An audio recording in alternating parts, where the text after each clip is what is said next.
Orcs are regularly represented as disruptive monsters. You know, humanoid, but they're still seen as monsters.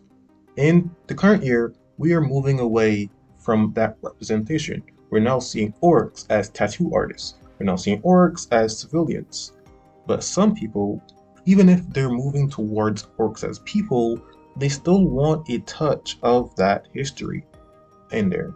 And that's why I'm going to be presenting two routes that you can have orcs as monsters while still having a human element within your orcs. So, option number one is a wizard did it. Orcs could be the creation of a wizard during the war. Let's imagine that, you know, we needed better soldiers for whatever reason. So we created a super soldier of sorts. Orcs have great strength and orcs have good endurance. That allows them to come back from very grim injuries. So yeah, a wizard made orcs for this war. Now you have the opportunity to tell stories of like how did society react to these people attempting to re-enter it. Um, what happens to these people's children?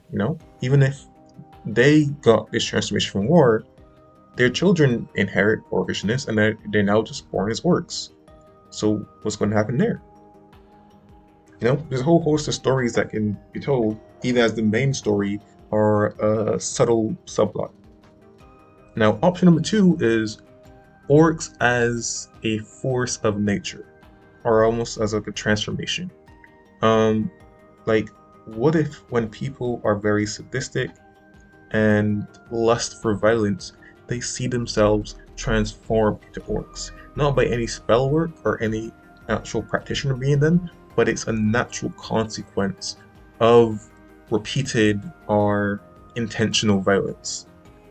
So if you have communities that celebrate violence, that entire community will see themselves become orcs. And that's how we get the traditional representation of orcs. These bands of humanoid creatures running havoc across the countryside. So, will your adventurers simply choose to strike these people down, or will they attempt to reverse the transformation?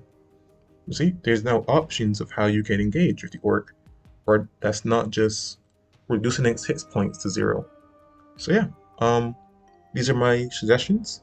If you have your own, feel free to put those forward, and I'll see you next time.